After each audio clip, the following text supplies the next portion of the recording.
Okay, so for my presentation, I decided to research and talk about the Gifted and Talented program, which is actually what I'm also going to be talking about for my case study. So I thought it was super interesting to be able to do a little bit of research and learn more so that I can be able to finish my case study as well. And so, first, you might ask, what is gifted and talented? Sometimes it's known as GATE, which is just gifted and talented education, which means it's a special educational program that's designed to provide advanced learning opportunities for some students that may be identified as having exceptional abilities in one or more areas. For example, some people may be gifted in like mathematics or in literacy and reading. And this kind of allows them to explore a curriculum at a deeper level, which then helps them to accelerate their learning and be kind of at their own pace. Because a lot of gifted learners are very advanced, which is kind of why they get the gifted and talented name. And that helps them to be able to accelerate their learning and then stay engaged in school. Um, and sometimes that means that the curriculum is a little bit modified for them so that they are able to be adequately like tested. Because a lot of times, for example, my husband participated in GATE and he was in there for mathematics, and he said that like a lot of math worksheets would be a little bit more challenging for him, so that way he was also like getting the challenge that he needs in school. And so, something kind of interesting about gifted and talented programs is they have a lot of different names. Like I mentioned, GATE is one of them, Gifted and Talented Education. Sometimes we just hear GT, Gifted and Talented, or TAG, Talented and Gifted, in the opposite way.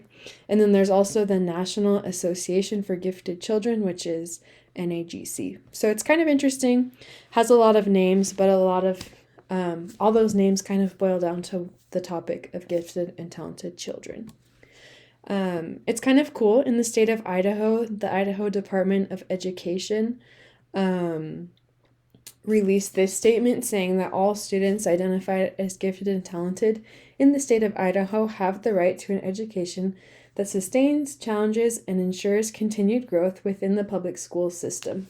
So, this means that any student, if they are tested into the gifted and talented program, they have the right to have curriculum that challenges and ensures growth for them. That's something that a lot of gifted children's challenge.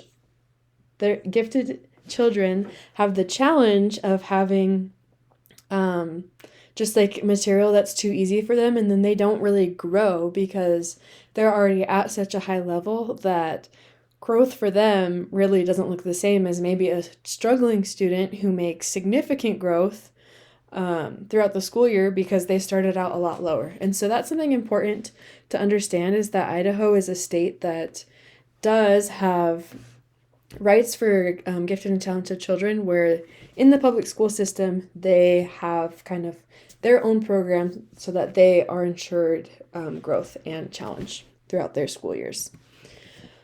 So the way that gifted children are identified is through a standardized test. But there's also, of course, like teacher observations, portfolio reviews to determine if they qualify, and then parents can also test their children specifically for the gifted and talented program. And this picture here is kind of an example.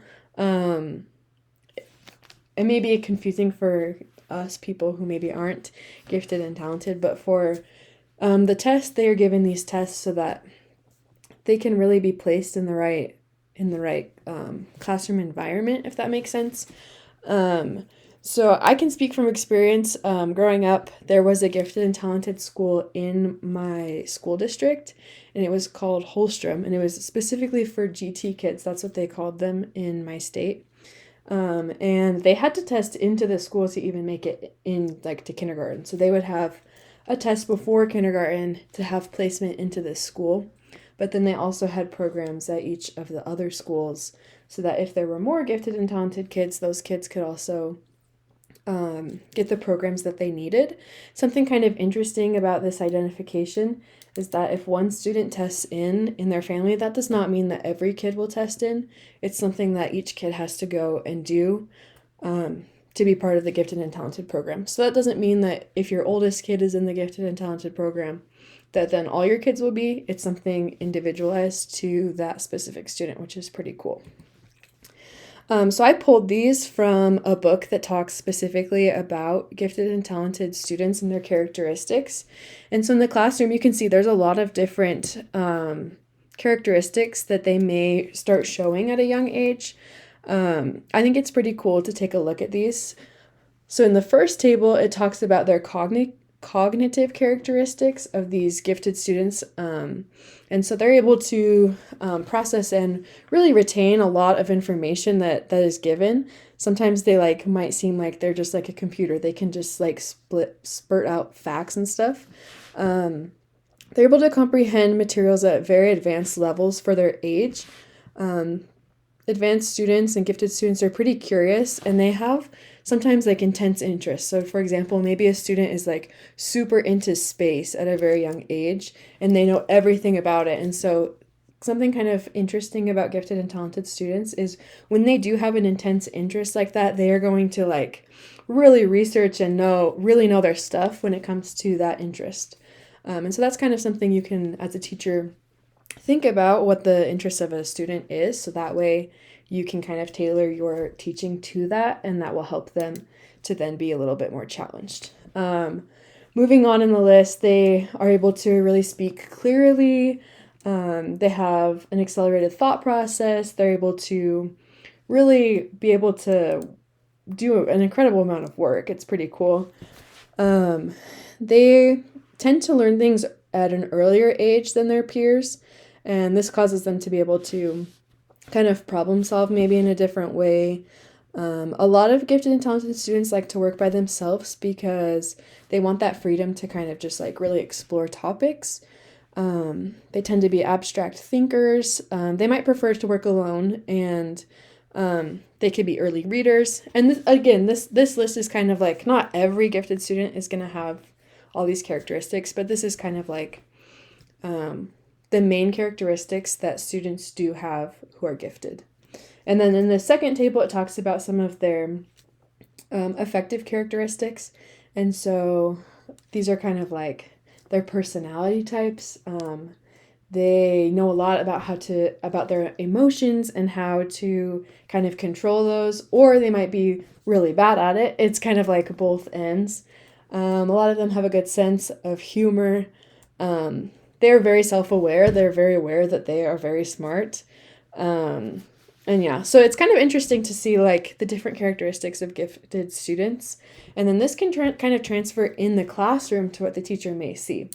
And so a lot of gifted and talented students tend to have these characteristics where they have poor work habits, mostly because they don't feel challenged. And so when they don't feel challenged, they are kind of unmotivated to do their work. And if they do their work, they like to work alone because they feel like they can do it a lot faster than their peers, and they would rather just do it by themselves. And so sometimes this also causes gifted and talented students to kind of fall into a perfectionism trap where they feel like everything has to be perfect because of their heightened ability to do things. They want everything to be done in absolutely perfection, which kind of how I talked about working alone before. If they are doing group work, they kind of like to be the boss. They like to be the one in charge. So that way they know they get a good grade or that they are learning everything. Sometimes gifted and talented children have behavioral issues, which causes them to become the class clown. I can kind of talk about this a little more. In my practicum, we have a student who has ODD, and he's also part of the gifted and talented program. He leaves every Thursday for half the day to go with the other students who are part of that program. But I can definitely say that because he is so gifted and talented in many aspects, both in math and in English, it does cause him to become the class clown a lot because he doesn't feel challenged. And so it's kind of interesting because this might also cause emotional outbursts. So this is important to kind of understand because a lot of times we correlate behavioral problems with other things, but it might be because our students aren't being challenged enough. And so they could be tested into that program, which is kind of cool. And then, so the accommodations that can be made for gifted and talented children are having multi-leveled activities, activities that don't necessarily have like a correct answer. This allows them to be able to really like dig into the material and learn something that kind of means a lot to them. Like I said before, a lot of times they have like their thing that they think is super cool. And so it's important that as teachers, we make activities and projects that can be personalized to these things that they like to do. For example, the example I gave earlier was space, something that they can really they can learn like the concepts that are important and that need to be taught in school, but in a way that is important and interesting to them. Another way that we can do this is through interactive teaching, having kind of like not object lessons, but doing things that are more interactive where they can use their hands and multiple senses. Using multimodal methods of teaching is a great way.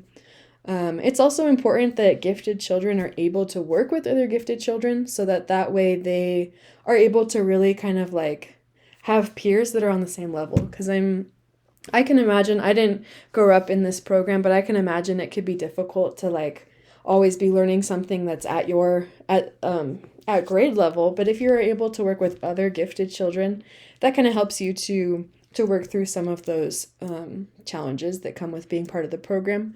And then the final accommodation is to have personalized goals where students are really able to do and make goals that are applicable to them, something that they feel like is a challenge for them. That will really help them both behaviorally, academically, help them feel challenged. And then again, it goes with what the State Department has said, that every child in the gifted and talented program has the right to feel challenged.